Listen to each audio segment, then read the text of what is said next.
ቃል የወንጌል አገልግሎት ሳምንታዊ የመጽሐፍ ቅዱስ ጥናት ታዳሚያን በያላችሁበት የጌታችን የኢየሱስ ክርስቶስ ጸጋና ሰላም ይብዛላችሁ። በዚህ መሰናዷችን ባለፉት ተከታታይ ክፍሎች መጽሐፍ ቅዱሳችንን ከመጽሐፈ ኢያሱ እያጠናን እንገኛለን። ይህ የትምህርቱ 8ኛ ክፍል ነው። በዚህ ትምህርት ታላላቅ የእምነት ጀግኖች በሚል ርዕስ ከሁለት ዋና የመጽሐፍ ቅዱስ ባለታሪኮች ከኢያሱና ከካሌብ የምንማረውን የእምነት ትምህርት የምንቃኝበት ይሆናል። የቀደሙትን ያላያችሁ በትንቢት ቃል የወንጌል አገልግሎት የተለያዩ ማህበራዊ ገጾች ላይ እንድታዩ በማደፋፈር ደግሞ በዚህ ጥናታችን የእግዚአብሔር መንፈስ መሪያችን እንዲሆን በመጸለይ እንጀምራለን። እንጸልይ። እግዚአብሔር አፍቃሪ አባታችን እጅግ አድርገን እናመሰግንሃለን። አንተ ሁልጊዜ ለእኛ ለልጆች መልካም የሆነውን የምታውቅ የምታደርግ የምታዘጋጅልን አምላክ ስለሆንክ ተመስገን። አሁንም በምናጠናበት ጊዜ በቅዱስ መንፈስህ እንድታስተምረን ጌታ ሆይ እምነታችንን ከቅዱስ ቃልህ እንድትጨምርልን ደግሞም በእምነት ካንተ ጋር መራመድ መጓዝ ያዘጋጀህልንንም መውረስ እንድንችል እርዳን።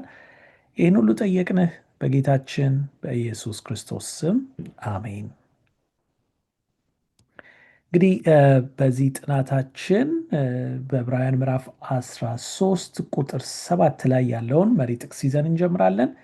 የእግዚአብሔርን ቃል የተናገሯችሁን ዋኖቻችሁን አስቡ ይላል የእግዚአብሔር ቃል። የኑሯቸውንም ፍሬ እየተመለከታችሁ በእምነታቸው ምሰሏቸው ይለናል። በዕብራውያን 13 ቁጥር 7 በእምነታቸው ምሰሏቸው። ምናቸውን እየተመለከታችሁ?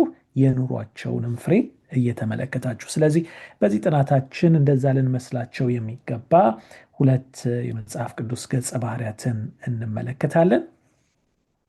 እንግዲህ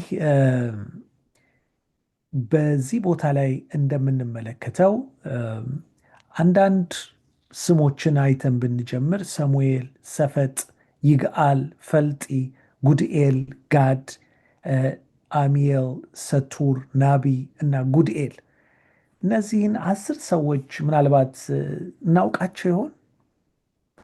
እርግጠኛ ነኝ ብዙዎቻችን አናውቋቸው። ዝነኛ የሆነው ተግባራቸው ግን የእግዚአብሔርን ኃይል ባለመተማመን ራሳቸውን ከትውልዱ ጋር ጨምረው ማጥፋታቸው ነው። እነዚህ 10 ሰላዮች ነበሩ።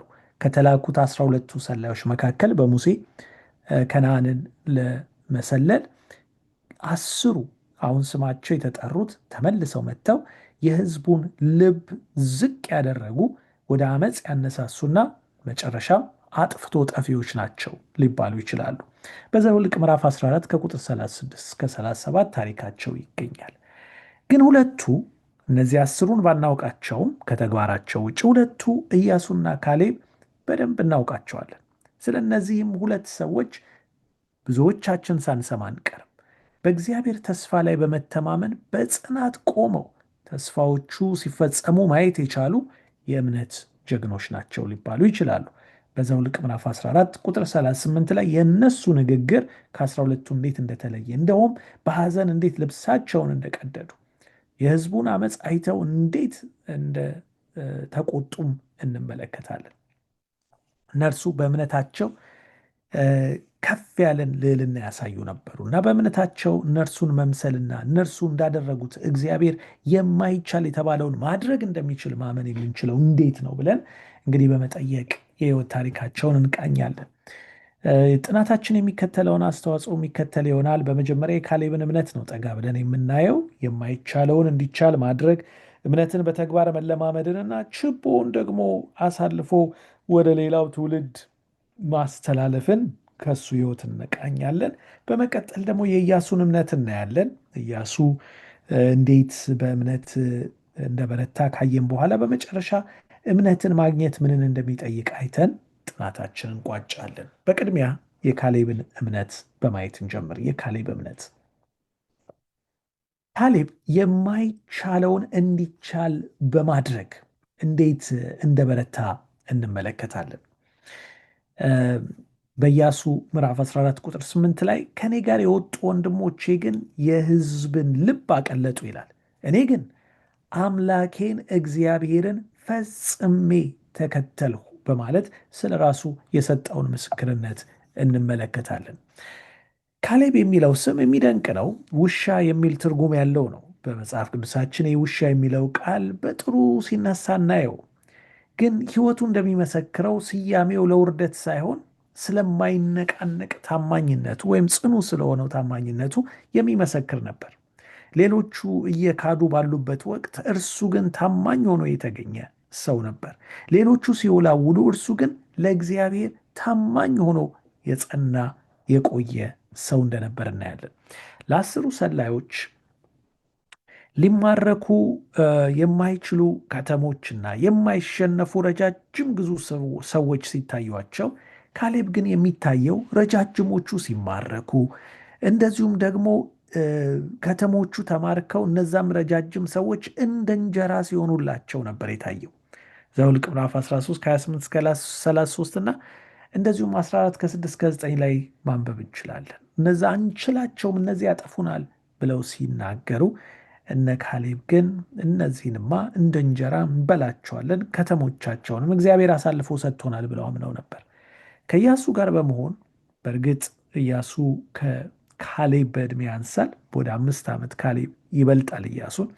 ማህበሩ በድንጋይ ሊወግሯቸው ቢያስቡም እንኳን በታማኝነት እንደጸኑ እዚህ ላይ ልብ ልንል ይገባል። ምናልባት እነዚህ ሁለቱ ከነዛ ከአስሩ ተለይተው ቆመው ከነሱ በተቃራኒ ሲናገሩ እንደው ቀላል ዋጋ የከፈሉ አድርገን እንዳናስብ። ምክንያቱም እነዛ አስሩ ህዝቡን አነሳስተው ስለነበረ ህዝቡ በጣም በቁጣ ድንጋይ እየፈለገ እነ ሙሴን እና አሮንን ሊወግር በፈለገበት በዛ ጊዜ እነ ኢያሱና እነ ካሌብም ቋንቋቸው ከነዚያ ተቀይሮ የእምነትን የድፍረት ቃል ሲናገሩ ሕይወታቸውን በዛ ድንጋይ ለማጣት አደጋ ውስጥ ጥለው እንደነበር መዘንጋት የለብንም። ስለዚህ እንዲሁ በቀላሉ ከነዛ ጋር የተቃረነ መልእክት አቅርበዋል ብለን እንዳናስብ፣ ሕይወታቸውን አደጋ ላይ የሚጥል መልእክት ነበር የተናገሩት።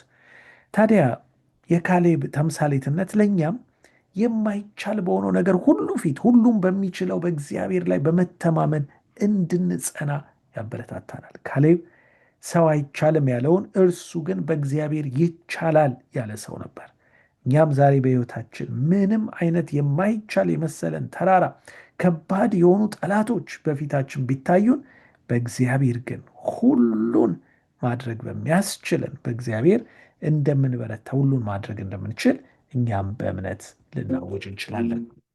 ቀጥለን የምንመለከተው ደግሞ እምነት በተግባር እንዴት እንደተገለጠ ከዚሁ ከካሌብ ታሪክ የምናየው ይሆናል።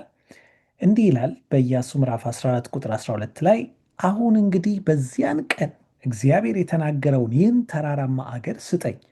አንተ በዚያ ቀን ኤናቃውያንን ታላላቆቹን የተመሸጉ ከተሞችን በዚያ እንዳሉ ሰምተ ነበር። ምናልባትም እግዚአብሔር ከኔ ጋር ይሆናል፣ እግዚአብሔርም እንደተናገረኝ አሳድዳቸዋለሁ ይላል ኢያሱ 14 ቁጥር 12። እንግዲህ ከነዓንን ከሰለሉ በኋላ ካሌብ ለሙሴ በልቤ የነበረውን ቃል መለስሁለት በማለት በኢያሱ ምዕራፍ 14 ቁጥር 7 ላይ አምላኬን እግዚአብሔርን ፈጽሜ ተከተልኩ ይላል። ከታማኝነቱ የተነሳ በስለላው ጊዜ እግሩ የረገጠውን ምድር ሁሉ እንደሚወርስ ቃል ተገብቶለት ነበረ። እንግዲህ ካሌብ ሲላክ ለስለላ በተላከበት ጊዜ 40 ዓመቱ ነበር። ከ5 ዓመት ዘመቻ በኋላ አሁን የ85 ዓመት ሽማግሌ ሆኗል። አካሉና ልቦናው እንደ ቀድሞ ጉልበታም፣ ሐሳቡም ያልተቀየረ ሰው እንደነበር እናያለን። ተስፋውን ለመውረስና ቃሎቹ እንዲህ ከንቱ አለመሆናቸውን ለማሳየት ጊዜው አሁን እንደደረሰ አወቀ። በእግዚአብሔር እርዳታ ግዙፎቹን ሰዎች ውጦ ከተሞቻቸውን ሊማርክም እንደቻለ ደግሞ ከዚህ ክፍል እንረዳለን። ስለዚህ በእርግጥም የካሌብ እምነት ምን ያህል በተግባር የታየበትን ሁኔታ ነው እዚህ ጋር የምንመለከተው። አዎ ተስፋውን ለመውረስና ደግሞም እግዚአብሔር የሰጠውን ቃል ለመቀበል በእምነት በተግባር እምነቱን ለመለማመድ በ80 ዓመቱ ያንን ጥያቄ ጠየቀ። የካሌብ ታሪክ በጣም ደስ የሚለው በመቀጠል በምናነብበት ጊዜ ደግሞ እንደዚህ የሚል እናገኛለን። በኢያሱ ምዕራፍ 15 ቁጥር 16 ላይ ካሌብም ከቂርቅያት ሴፍርን ለሚመታ ለሚይዛትም ልጄን አክሳንን አጋባዋለሁ አለ ይላል። እንግዲህ ለእርሱ ቃል ከተገባለት ምድር የተወሰነውን ከማረከ በኋላ ካሌብ አስቀምጦ ስለሚያልፈው ትምህርት ደግሞ እንዳሰበ እናያለን። ትውልዶቹም እንደ እርሱ በእግዚአብሔር መታመንን ይቀጥሉ ይሆን ብሎም ጥያቄውን ያነሳል። በእግዚአብሔር የሚታመን መሆኑን ካሳየ በኋላ አሁን ደግሞ እንደ እርሱ ያለ እምነት ያለው ሌላ ሰው በማግኘት እሳቱን ወይም ችቦውን ከእርሱ በኋላ ለማስተላለፍ እንደፈለገ እናያለን። ስለዚህ ኪርቅያት ሴፍር ወይም ደግሞ ዳቤርን ለሚማርክ ሰው ኢያሱ ልጁን እንደሚድርለት ቃል ሲገባ እንመለከታለን። በከተማዋን የማረካት ኃያል ሰው የካሌብን የወንድሙን ልጅ ጎቶልያል እንደነበር እንመለከታለን። የመጀመሪያውም የእስራኤል ፈራጅ እርሱ እንደነበር በዚህ ቦታ እናያለን። እንግዲህ የካሌብን ልጅ አክሳንን ካገባ በኋላ ድርሻው ላይ ሌላ እንዲጨመርለት እርሷ አባቷን እንዳሳመነችውም እናያለን። በዚህም የካሌብ ምትክ መሆኑን እንዳስመሰከረም እናያለን። ስለዚህ ካሌብ እንግዲህ ያደረገውን ስንመለከት አዎ እርሱ በእምነት ጸንቶ ቆሞ ነበር። በእርሱ ብቻም ደግሞ ያ እምነት እንዳይገደብ ወደ ልጆቹም እንዲያልፍ እንደፈለገ ልጁን ለመዳር እንኳን በፈለገ ጊዜ ልክ እንደ እርሱ በእምነት የተጋውን ሰው እንደፈለገላት እናያለን። እርሷም ያንን የተጋራችና እርሷም እንደ አባቷ በእግዚአብሔር በመታመን ከፍ ያለውን ነገር ለመያዝ የፈለገች ሴት መሆኗን እናያለን። እንግዲህ ይህን ያህል ስለ ካሌብ ካልን ስለ ኢያሱ እምነት ደግሞ በመቀጠል ስንመለከት ምድርንም ሁሉ ይላል በየድንበሩ ርስት እንዲሆን ከፋፍለው ከጨረሱ በኋላ የእስራኤል ልጆች ለነዌ ልጅ ለኢያሱ በመካከላቸው ርስት ሰጡት ይላል። የሚገርም ነው። ኢያሱ በወጣትነቱ የሙሴ ሎሌ ለመሆን ተመርጦ ነበር። ታዛዥ፣ ደፋር፣ ታማኝ፣ ታታሪና የእግዚአብሔርን ነገሮች የሚወድ መሆኑንም ደግሞ አስመስክሮ እንደነበር እናያለን። በዘጸአት 33 ቁጥር 11 ድርሻውን ለመውረስ ጊዜው በደረሰ ጊዜ ሌሎቹ ነገዶች ድርሻውን ወስደው ከጨረሱ በኋላ ለራሱ የቀረውን ክፍል ወይም ደግሞ ተምናሴራን በቤተ መቅደሱ ለተተከለበት ለሴሎ ቅርብ ከተማ በመሆኗ እርሷን እንደመረጠ እናያለን። ታዲያ ከዚህ ታሪክ የምንማረው ምንድን ነው ካልን በመጀመሪያ እምነት እውነታን የሚያስክድ እንዳልሆነ እናያለን። ነገር ግን የተለየ የመረዳት አቅጣጫን የሚጠቁም መሆኑን እናያለን። ከማጉረምረም ይልቅ ደግሞ ለእግዚአብሔር እቅዶች እንድንገዛና እንድንታመን እንደተጠራን እናያለን። ሙሴ ኢያሱ ያጉረመረመ ሰው ሳይሆን ነገር ግን በእግዚአብሔር የታመነ ሰው ነበር። በጌታ ሆነው ለሚቆዩት ደግሞ በረከት እንደሚመጣላቸው እናያለን። ኢያሱ ለራሱ በመስገብገብ ከፊት ሲወጣ እናየው። ነገር ግን እግዚአብሔር በረከቱን እንደጠበቀለት እናያለን። ሁሉም የሕይወት ገጽታዎች በእግዚአብሔር እቅድ መመራት እንዳለባቸው እናያለን። ምክንያቱም ኢያሱ ከሁሉ በላይ የፈለገው በእግዚአብሔር መመራት፣ ወደ እግዚአብሔር መጠጋትን ነበር። በመጨረሻ እግዚአብሔርን ቀርቦ መኖር ከምንም በላይ የሚሻል እንደሆነ እናያለን። በመዝሙር 84 ቁጥር 10 ላይም እንደተቀመጠው ለዚህ ነው ኢያሱ በመጨረሻ የእሱን ርስት በሚወስድበት ጊዜ ያ የእሱ ርስት በእውነት እንደ ሌሎቹ ያማረ መሆኑ ሳይሆን ወደ እግዚአብሔር ድንኳን የቀረበ መሆኑ ለእሱ ከምንም በላይ ትልቅ ዋጋ እንደነበረው እናያለን። እንግዲህ እምነትን ማግኘት የምንችለው እንዴት ነው ብለን ደግሞ አሁን ወደ ራሳችን ልንመለከት ያስፈልገናል። በእርግጥም እምነትን ማግኘት የምንችለው እንዴት ነው? እንግዲህ እነዚህን የሚያክሉ ምስክሮች እንደ ደመና በዙሪያችን ካሉልን እኛ ደግሞ ሸክም የሚሆንብንን ሁሉ ቶሎ የሚከበንንም ኃጢአት አስወግደን የእምነታችንንም ራስና ፈጻሚውን ኢየሱስን ተመልክተን በፊታችን ያለውን ሩጫ በትዕግስት እንሩጥ። እርሱ ነውርን ንቆ በፊቱ ስላለው ደስታ በመስቀል ታግሶ በእግዚአብሔር ዙፋን ፊት ቀኝ ተቀምጧልና ይለናል። አዎ በእርግጥም ባህሪያችን የምናየውን ወደ ማንጸባረቅ ያዘነብላል። እንዲያውም በአይምሯችን ውስጥ ሚረር ኒውሮንስ የተባሉ ወይም ደግሞ የምናየውን ነገር የማንጸባረቅ ያንን ነገር የመድገም ነገር እንዳሉ አንድን ተግባር ገና በመመልከት ላይ ያለን ሳናውቀው እንድተገብረው የሚያደርጉን ህዋሶች እንዳሉ ይናገራል ሳይንሱን በምናጠናበት ጊዜ።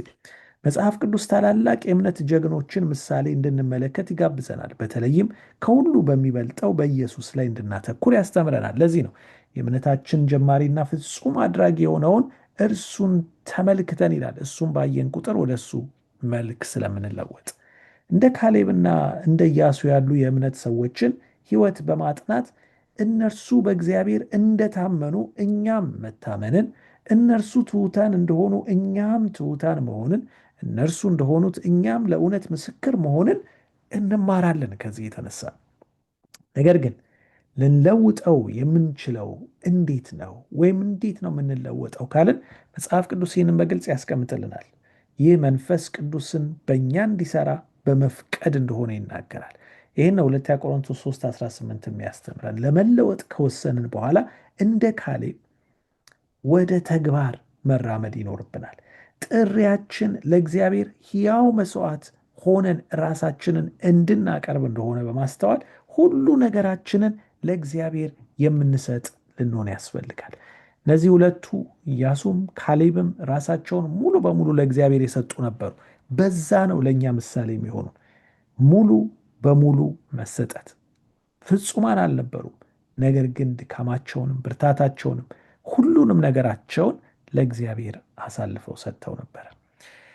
ዛሬ ያልተከፋፈለ ታማኝነት ያላቸው ይላል ይሄ ጥቅስ፣ ሙሉ በሙሉ ጌታን የሚከተሉ መናገር በሚገባቸው ጊዜ ዝምታን የማይመርጡ በመርሆች ላይ እንደ ብረት የጠነከሩ ለታይታ ብለው የማይሰሩ ነገር ግን ከእግዚአብሔር ጋር በትህትና የሚራመዱ ታጋሽ፣ መልካም፣ ታዛዥ፣ ሰው አክባሪ፣ የጸሎትም ትርጉም እምነትን በመለማመድ የእግዚአብሔርን ክብር የሚናገሩና ሕዝቡን የሚጠቅሙ ሥራዎችን መስራት እንደሆነ የሚያውቁ ሰዎች ያስፈልጉናል። ኢየሱስን መከተል በመጀመሪያ ልባዊ የሆነ ለውጥ የሚያስፈልገው ሲሆን ይህም ለውጥ በየዕለቱ እየተደጋገመ የሚቀጥል ሊሆን ይገባዋል። ለካሌብ ድፍረትን የሰጠው ሰውን እንዳይፈራ ያደረገውና ለትክክለኛው ነገር በመቆም በድፍረትና በጽናት እንዲቆም ያደረገው በእግዚአብሔር ላይ የነበረው እምነት ነው።